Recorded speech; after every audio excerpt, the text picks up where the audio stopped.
මම මේ vlog එකෙන් ඔයගොල්ලොත් එක්ක ෂෙයා කරගන්නේ මම කොරියාවේ හිටපු 4 වෙනි දවසේ හවස් වරුවේ මම මොකද කරේ කියලා.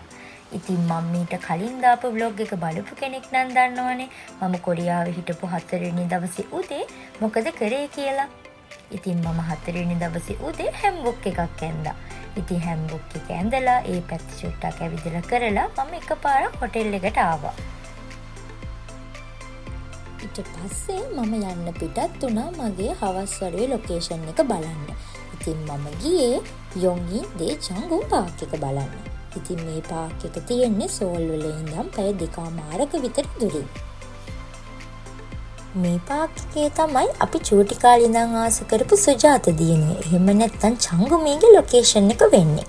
චංගුමීගේ විතරක් නෙවෙයි මෑතකදී අපි ගොඩාක් ආදරය කරපු කේඩ්‍රාමා ගොඩක ලොකේෂන් එකක් තමයි දේචංගුම් පාක් එක. ඔන්න ඔය පේන මැෂින් එකෙන් තමයි අපිට ටිකට් එක ගන්න තියෙන්නේ. මට මං ඔකෙන් ගන්න ගියාට මට ඒ නම හොයාගන්න බැරුව මම කවුන්ට් එකෙන් තමයි ටිකට් එක ගත්තේ.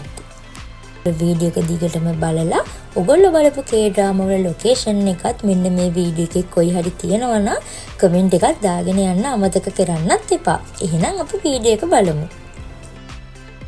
මම මෙන්න මේ මැෂින් එකෙන් තමයි ටිකට් එක ගන්න ගියේ. මේ බියගම් කියන එක මේ තිබුණ නැහැ මේකේ. මම ඊට පස්සේ අතේ තියෙන කවුන්ට් එකකින් දැන් ටිකට් එක ගත්තා. දැන් වෙලාව 12 මාරයි. ඊට මට බස් එක තියෙන එකට. ඉතින් මම බැලුවේ මේ පැය භාගෙ මොන හරි කන්න. මොකද මට ආයි එතනට ගිහිල්ලා ඇවිදලා කරලා එනකම් මට ඉන්න බෑ බඩගිනි. මේක තමයි මේ බස් ටර්මිනල් එක. නම්බු බස් ටර්මිනල් එක. මේක ඇතුලේ තියෙන කඩවල් එහෙම තියනවා. බලමු මොනවද තියෙන්නේ කියලා. මට කෑමට වැඩිය මට 30ක් තියෙන්නේ.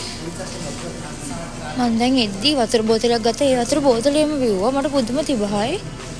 මෙතන මොනවද තියෙන්නේ? රාමෙන් ඒවා එපා. මේවා එපා.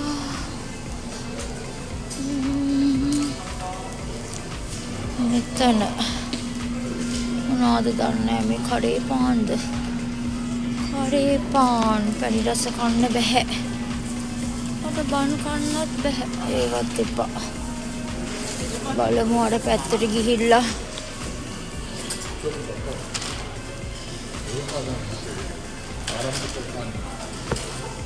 මම මොන හරි කන්න අරගෙන ආයි එන්න. දියජංගුම් පාක් එකට ආවා. මම ටැක්සි එක තමයි ආවේ. මොකද බස් එක විනාඩි 33ක් විතර තිබුණා මේ වේටින් එක. එතකොට මට ඒ ටයිම් එක අපරාධ කියලා ඉච්ච නිසා මම ආවා ටැක්සි එක.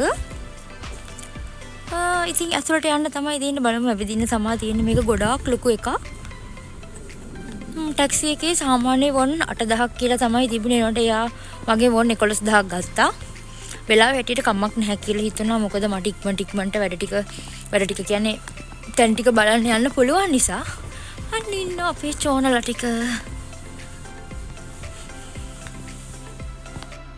මෙන්න මෙතන තමයි අපි චූටි කාලේ ඉඳන් ආස කරපු සුජාත දියණිය. එහෙම නැත්නම් චංගුමීගේ ලොකේෂන් එක. ඉතින් මේක විතරක් නෙවෙයි පාක් එක ඇතුලේ තව ලොකේෂන් තියෙනවා. ඉතින් ඔන්න ඔතනට එන්න හරිම ලේසි. පාක් එක එන්ට්‍රන්ස් එක ගාවම දකුණු අත පැත්තට වෙන්න තමයි චංගුමීගේ ඒ ලොකේෂන් එක හදලා තියෙන්නේ. මෙන්න ඉන්නවා යාළුවෙක්. ඒ යාළුවා ඔයගොල්ලෝ දන්නවා නේද? ඉතින් සාමාන්‍යයෙන් BTS ෆෑන් කෙනෙක් නම් ඔයා එයාව නොදැන ඉන්න විදිහක් නැහැ. ඉතින් හිතුවා වගේම මේ පාක් එක ගොඩක්ම ලොකුයි. එක තැනක ඉඳන් අනිත් තැනට යන්න ගොඩාක් ඇවිදින්න තියෙනවා. ඔයගොල්ලන්ට මෙන්න මෙතන මතකද? අපේ චෝනයි යුනා කෙල්ලයි මෙන්න මෙතන ඉන්නේ. මම දුකින් ආව එතන හොයාගෙන නැත්නම් ටයිම් මදි කියලා හිතලා අනේ අර ගහ මතකද? මට හති ළමයි පුදුම දිවිල්ලා මම දුවගෙන ආවේ. අනේ මතකද මේ ගහ? අනේ මත් ඇල්ලුවා. ලස්සනයි. අනේ මට හිතා ගන්න බෑ මම මෙතන දින්න කියලා.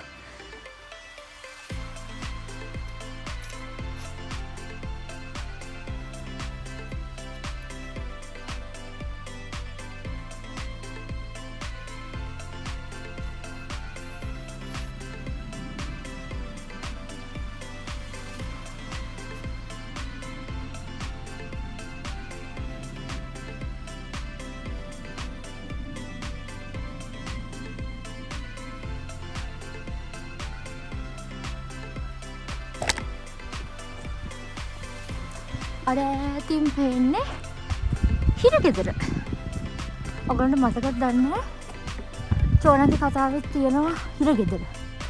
එන්නේ ඒක තමයි අර පේන්නේ. අනේ මට හති. උදේක කඳුරක් තියෙන්නේ කියලා කිව්වා. ඒක අතරින් නෑ. මොකද කරගන්නවා. යා මේක දොටත් ගිහලා බලන්න. කට්ටියව නම් කරේ වටිනා ටැග් එකක් දිනා ගන්න.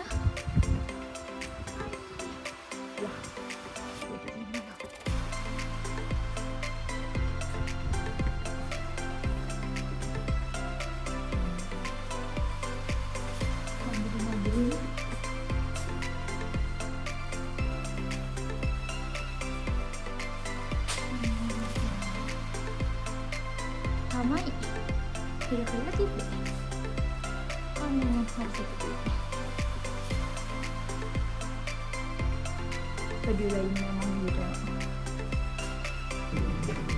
එන්ට්‍රන්ස් එක ගාවින්ම අපිට හම්බ වෙනවා පාක් එකේ මැප් එක. ඉතින් මම ඇත්තටම ওই මැප් එක කොරියන් වලට එන්න කලින් Google එකේ සර්ච් කරලා චුට්ටක් ස්ටඩි කරලා තමයි ආවේ. මොකද මම බලන්න ආස කොරියන් ඩ්‍රාමා වල ඒ ලොකේෂන් ටික තියෙන තැන් ටික මම චුට්ටක් ක්ලික් කරගෙන තමයි මම පාක් එක බලන්න ආවේ. මොකද පාක් එක ගොඩක් ලොකුයි. එතකොට අපිට පොඩ්ඩක් අතරමං වෙන ගතිය වැඩිනේ. ඒක නිසා මම බලන්න හිටපු කේඩ්‍රාමා වල ලොකේෂන් ටික ඉක්මනට මම නෝට් අප් කරගෙන තමයි පාක් එක ඇතුළට ආවේ. සම්පූර්ණ පාක් එකම බලන්න සාමාන්‍යයෙන් පැය 4ත් 5ත් අතර කාලයක් යනවා. ඒකට මට එච්චර ලොකු කාලයක් තිබෙන්නේ නැති නිසා මට තිබ්බේ උපරිම පැය 3යි. ඉතින් මම මේ පැය 3ට මට බලන්න තියෙන ඔක්කොම තැන් ටික බැලුවා. මෙන්න මෙතන තමයි BTS එකේ සුගාගේ මියුසික් වීඩියෝ එකක් ෂූට් කරලා තියෙන්නේ. ඉතින් මෙන්න මෙතනත් ඒකෙම පාර්ට් එකක්.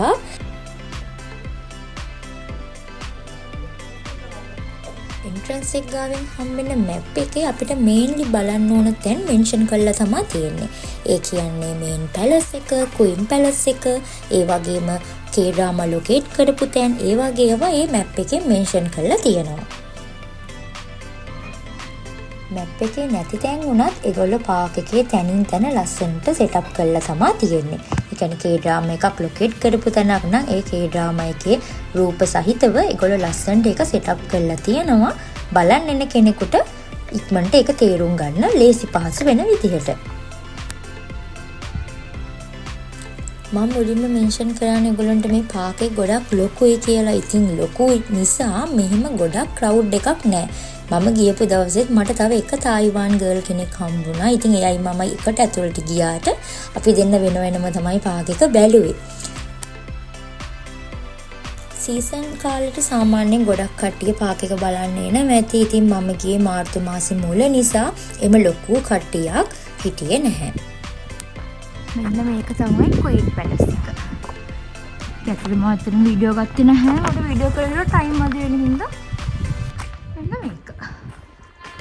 කියන්නේ ඔටුන්න හිමි කුමාරියගේ මාලිගාව.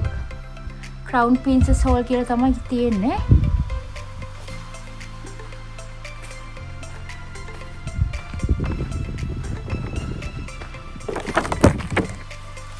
මේක තමයි House of Chowu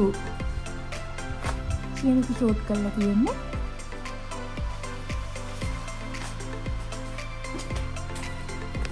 අතන නිකන් මම මේ මූලික ගන්න කේඩ්‍රාමා එක නම් මම බලලා නැහැ.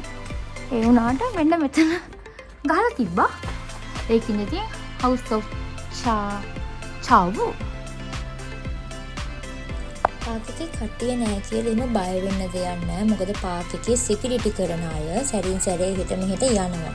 ඉතින් එහෙම කිසිම ප්‍රශ්නයක් නැහැ. කවුරුත් අපේ පස්සෙන් ඉන්නේ. අපිට නිදහසේ ලස්සනට අපේ වැඩේ කරගන්න පුළුවන්. මෙන්න මේක තමයි චෝනගේ මාලිගාව. කවුරුද විනාඩි 20කින් බස් එක තියෙනවා. මම ඉක්මනට යනවා. නැත්තම් මට බස් එක මිස් වෙනවා. පාක් එක ගාව ඉඳන් ස්ටේෂන් එක ගාවට වෙනකම් බස් සර්විස් එකක් තියෙනවා. ඉතින් එන්ට්‍රන්ස් එක ගාව බස් එකේ ෂෙඩියුල් එක ගහලා තමයි තියෙන්නේ. අපි එන්ට්‍රන්ස් වෙන වෙලාවෙ ඉඳන් අපි එළියට යන වෙලාව වෙනකන් ඒක මැනේජ් කරගෙන කරොත් අපිට බස් සර්විස් එකෙම ස්ටේෂන් එකට යන්න පුළුවන්. බස් එක ආවා. බයි බයි චෝනා. කවුන්ට් එකේ හිටියා ජපන් කතා කරන්න පුළුවන් ලේඩි කෙනෙක්. ඉතින් එයා මට ගොඩක් උදව් කරා මගේ සල්ලි මාරු කරගන්න. මොකද එයා මට මගේ ජපනීස් එන්න අරන් මට වොන් දුන්නා. ඉතින් එයා ගොඩක් දේවල් කතා කරා. එයා මාරම හොඳ කෙනෙක්. ඉතින් ඔන්න ඔහොම තමයි එදා දවස ඉවර වුණේ. ඉතින් මම කෙලින්ම ස්ටේෂන් එකට ගිහිල්ලා ආයි පය දෙකමාරක් සෝල් වලට ගියා. ඉතින් ඔය වගේ තමයි 4 වෙනි දවසේ ඉවර වුණේ. ඉතින් ආයි අලුත් vlog එකකින් අරන් එනකම් පරිස්සමෙන් ඉන්න.